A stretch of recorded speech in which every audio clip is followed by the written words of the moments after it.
नमस्कार मंडळी, प्रभास किचन मध्ये पुन्हा तुम्हा सर्वांचं खूप खूप स्वागत आहे। आज आपण आपल्या मराठी सणांची शान असणारी पुरणपोळी बनवणार आहोत।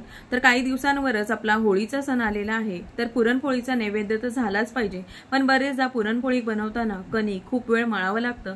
तर आज कोणतीही जास्तीची मेहनत न घेता पीठ कसं भिजवायचं सोबतच संपूर्ण स्वयंपाक आज आपण बनवतोय।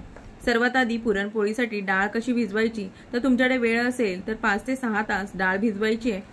तर 1 वाटी चणा डाळ मी स्वच्छ करून भिजवून घेतलेली आहे। यातील पाणी काढून मी कुकरच्या डब्यामध्ये घालून शिजवून घेणार आहे। त्यासाठी डाळीच्या तिप्पट पाणी घालायचं, थोडंसं जास्त पाणी घालायचं कारण आपण याची कटाची आमटी बनवणार आहोत। तर पाव चमचा हळद आणि चवीनुसार मीठ यामध्ये घालायचं। चमचाभर तेल मी घातलेलं आहे, तर यामुळे डाळ अगदी मऊसूत शिजते। व्यवस्थित मिक्स करून आता मध्यम आचेवरती 4 ते 5 शिट्या मी करून घेतलेल्या आहेत। कुकर थंड झालाय, तर मी इथे डाळ शिजलेला डब्बा बाहेर काढून घेतलेला आहे। तर थंड झाल्यावर तुम्ही पाहू शकता डाळ किती छान अशी मऊसूत शिजलेली आहे।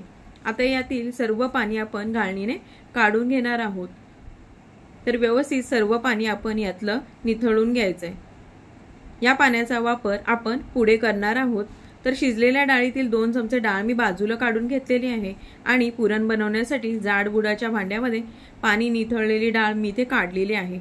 गॅसवरती कढई ठेवून गोडानुसार गूळ आपण यामध्ये घालायचा आहे। गूळ चिरून घालायचा म्हणजे पटकन वितळतो। 1 वाटी डाळीसाठी मी इथे पाऊण वाटी गूळ किंवा थोडासा जास्त तुम्ही इथे घालू शकता। गूळ घातला की मिश्रण पातळ झालेले तुम्हाला इथे दिसेल। आता तळाला न लागता सतत आपण ढवळून घेऊयात।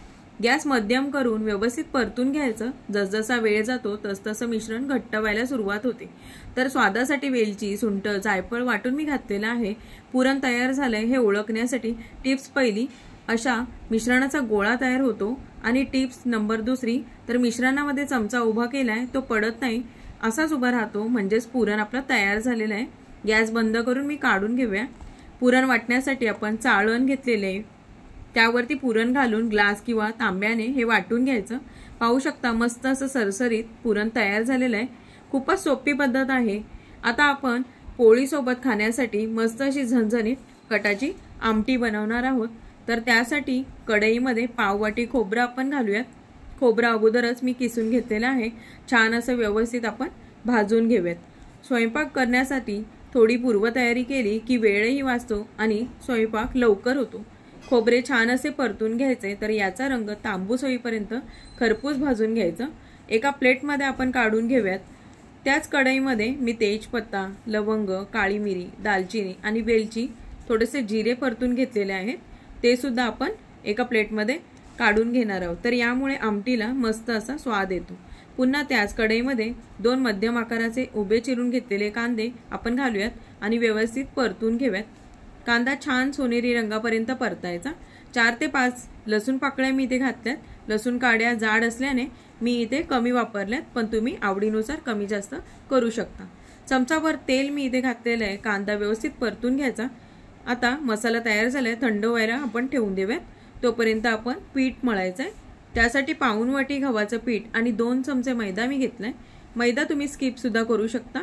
दोन्ही पीठं चाळून घेतलेली आहेत। यामध्ये चवीनुसार मीठ आणि थोडी हळद मी घातले, पण तुम्ही नाही घातली तरी सुद्धा चालेल। आता नेहमी मळतो तशीच कणिक मळून घ्यायची, जास्त सैलही करायची नाही आणि जास्त तेलही घालायचं नाही। कणिक मळून तयार झाले। आता एखाद्या कॉटनचा कापड ओला करून त्यात कणकेचा गोळा ठेवून गाठ बांधून घ्यायची।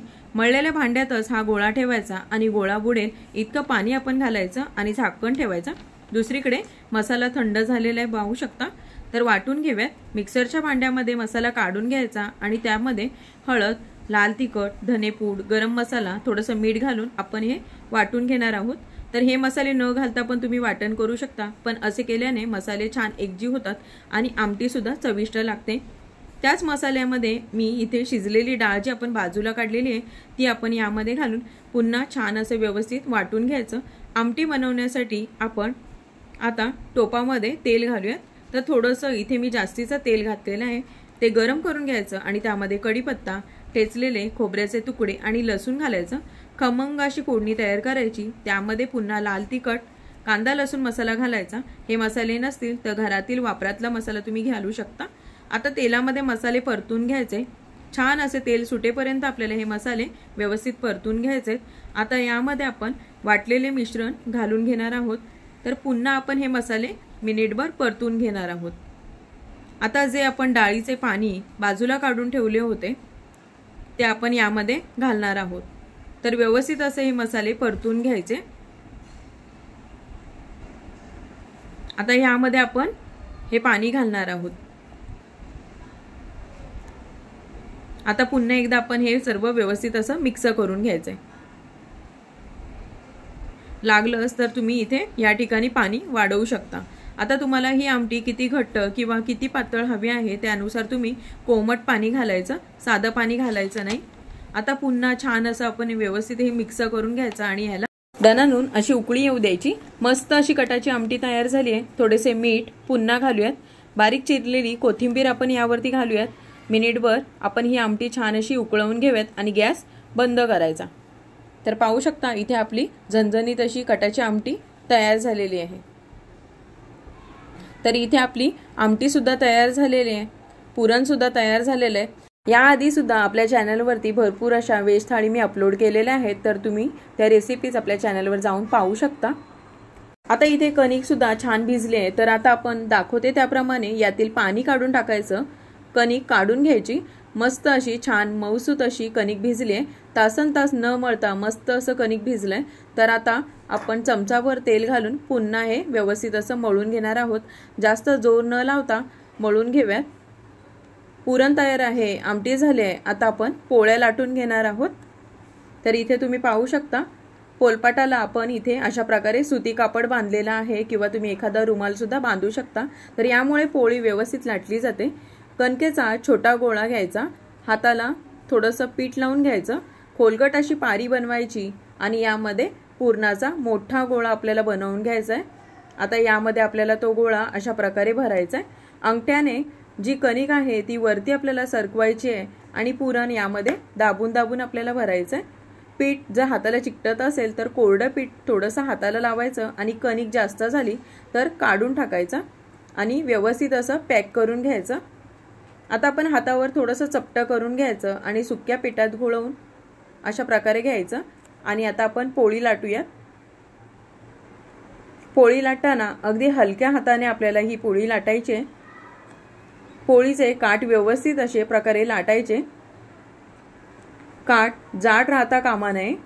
पुरण व्यवस्थित पसरून घ्यायचं, बघू शकता असं व्यवस्थित हे पुरण यामध्ये पसरलेलं आहे। तर या प्रकारे पोळी लाटून तयार झालेली आहे। अगदी अलगद हाताने आपण ती उचलून घ्यायची आणि शेकवून घेऊयात।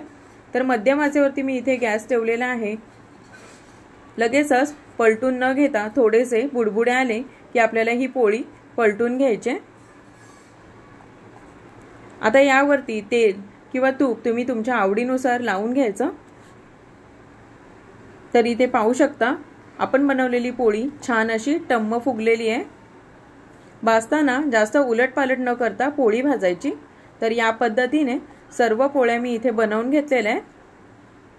तर इथे आपल्या पुरणपोळ्या सुद्धा बनवून तयार झालेल्या आहेत। आता आपण दुसरीकडे कांदा भजी बनवण्यासाठी 2 कांदे उभे पातळ चिरून घेतलेले आहेत। त्यामध्ये आपण लाल तिखट आणि थोडी हळद घालूयात। बारीक चिरलेली कोथिंबीर आपण यामध्ये घालायचे। गरजेनुसार बेसन पीठ घालायचे। चमचाभर मी यामध्ये तांदळाचं पीठ घातलेलं आहे। चवीनुसार मीठ घालायचं, हवं असल्यास तुम्ही यामध्ये बेकिंग सोडा थोडासा घालू शकता। आता व्यवस्थित असं आपण हे कोरडं मिक्स करून घेऊयात। कांद्यामध्ये मीठ घातल्यामुळे पाणी सुटतं, तर यामध्ये जर तुम्हाला लागलं तर यामध्ये थोडंसं पाणी घालून याचं बॅटर तयार करून घ्यायचं। बॅटर तयार झालेलं आहे। आता कढईमध्ये तेल मी अगोदरच गरम करून घेतलेलं आहे। तर गरम गरम तेलामध्ये याची आपण भजी बनवून घेणार आहोत। मिश्रणामध्ये तुम्ही आवडीनुसार मिरची, ओवा हे सुद्धा मिश्रण तुम्ही घालू शकता। हाय हीटवर आपण भजी तळून घेणार आहोत। भजी अगदी कुरकुरीत सोनेरी रंगापर्यंत आपण तळून घ्यायची। तर याआधी सुद्धा आपण भजींचे वेगवेगळे प्रकार चॅनलवरती अपलोड केलेले आहेत, तर तुम्ही ते पाहू शकता। आता इथे आपली कांद्याची भजी सुद्धा तयार झालेली आहे। तुम्ही इथे पाहू शकता मस्त असा याला रंग आलेला आहे। आता आपण याच तेलामध्ये पापड किंवा कुरडई तळून घ्यायचे। बघता क्षणी खावासा वाटेल असा होळी विशेष पुरणपोळीचा स्वयंपाक तयार झालाय। ताट वाढून घेऊयात। तर त्यासाठी ताटाच्या उजव्या बाजूला तूप घातलेले दूध, झणझणीत कटाची आमटी, गुळवणी, मध्यभागी भाताची मूठ ठेवूयात।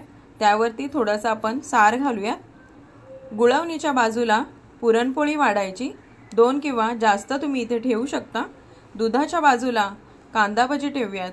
कुरडई ठेवायची। जेवणाची चव वाढवण्यासाठी लिंबाची फोड मी इथे मध्यभागी ठेवलेली आहे। तर तयार आहे आपली महाराष्ट्रीयन स्पेशल सणासुदीला आवर्जून बनवली जाणारी पुरणपोळीची थाळी। आजची रेसिपी आवडली असेल तर लाईक करा, शेअर करा। सोबतच चॅनलवर नवीन असाल तर सबस्क्राईब सुद्धा करा, म्हणजे येणारे रेसिपींचे नोटिफिकेशन तुम्हाला लवकर मिळतील। पुन्हा भेटूया। धन्यवाद।